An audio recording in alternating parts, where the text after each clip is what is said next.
Hello, everyone. Welcome to the Ian Storyteller. Huckleberry Finn by Mark Twain.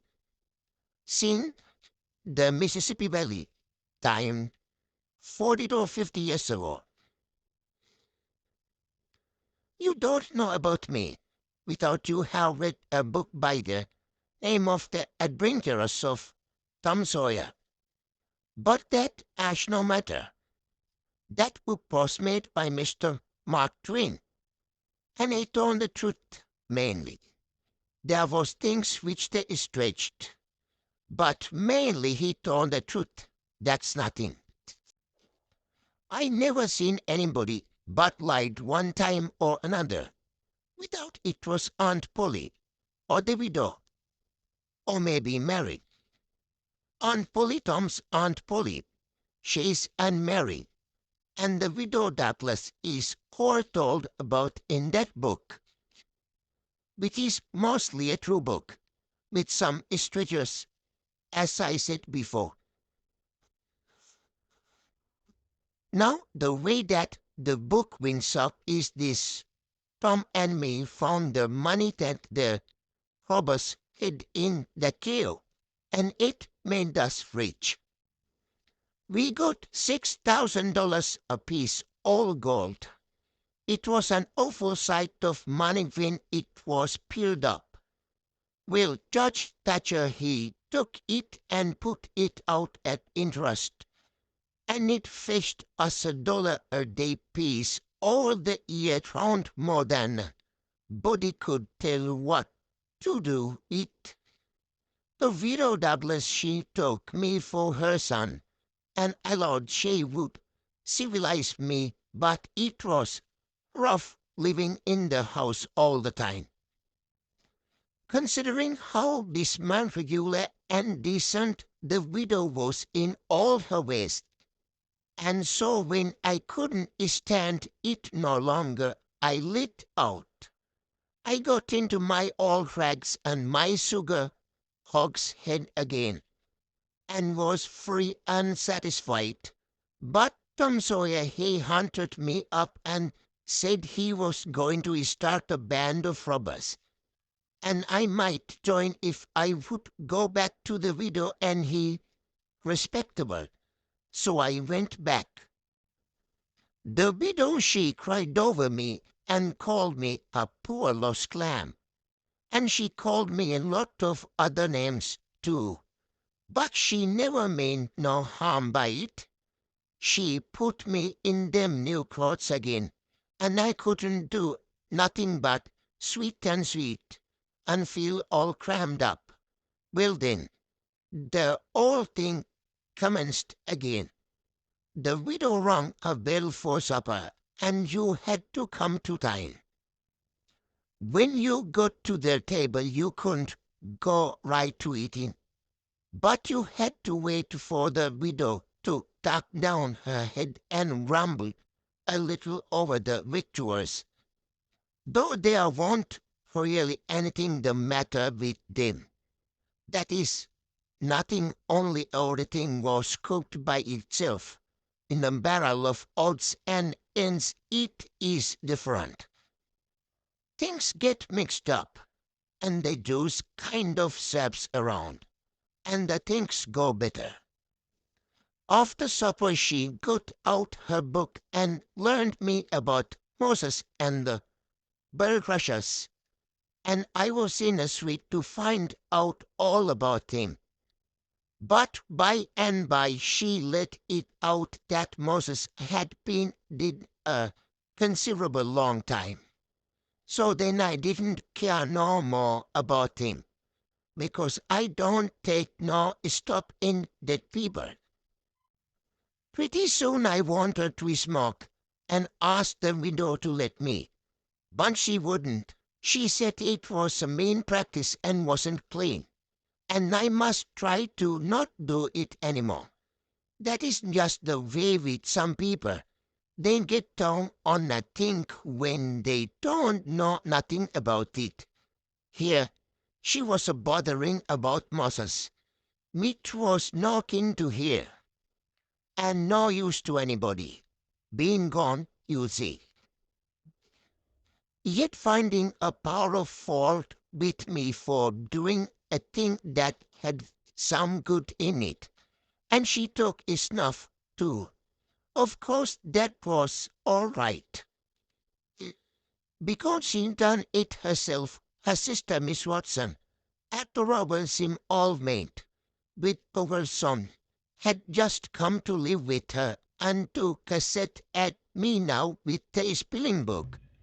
She worked me middling hard for about an hour, and then the widow made her ease up.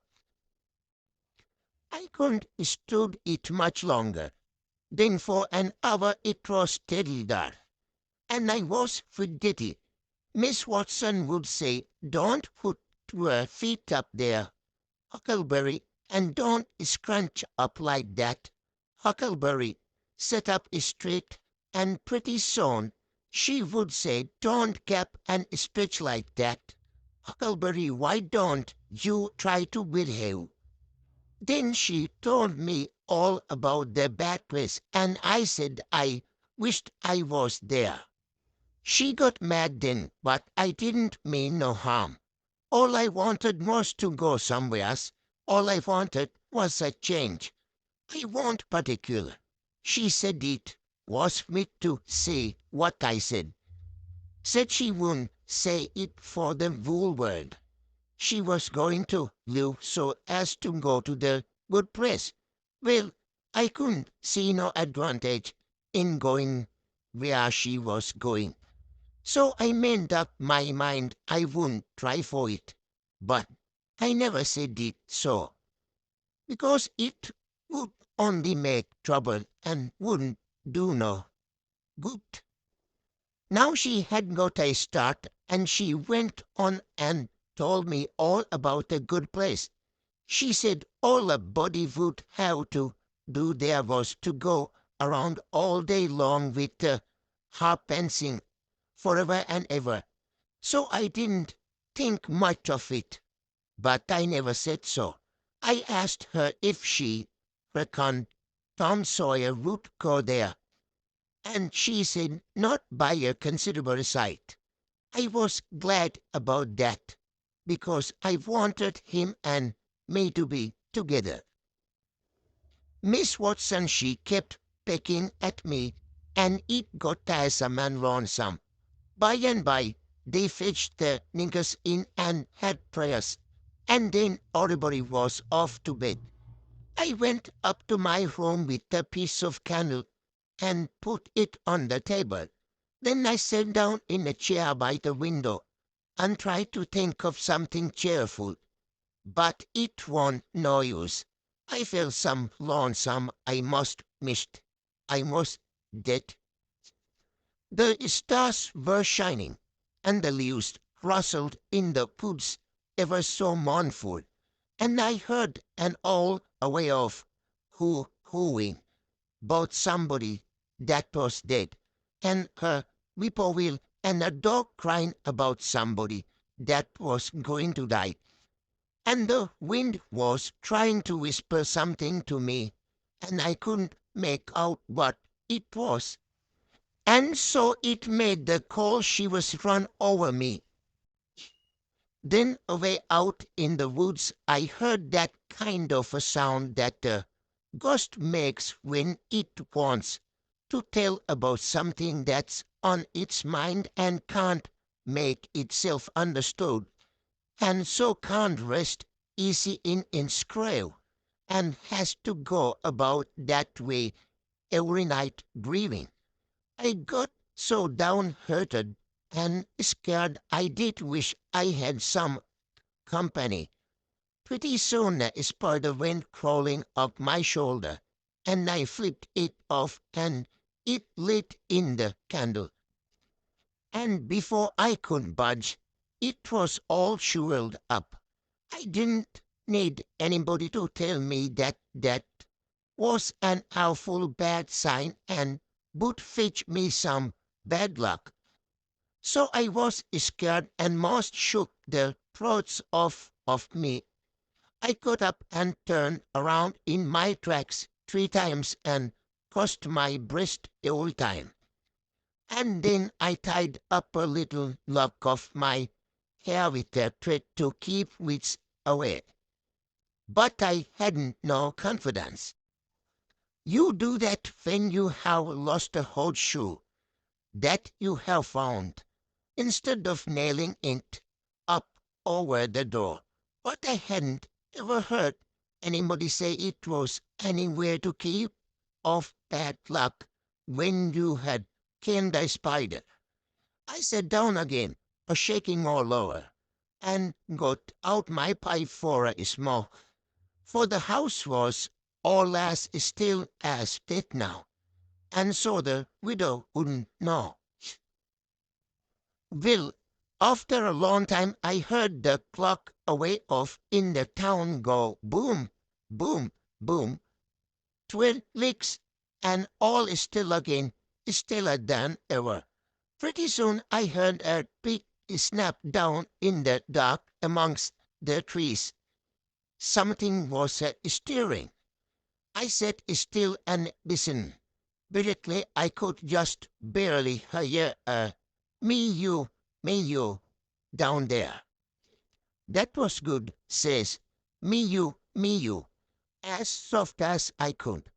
And then I put out the light and scrambled out of the window onto the shed. Then I slipped down to the ground and crawled in among the trees. And sure enough, there was Tom Sawyer waiting for me. End of first chapter. Subscribe and touch the bell button. Thank you.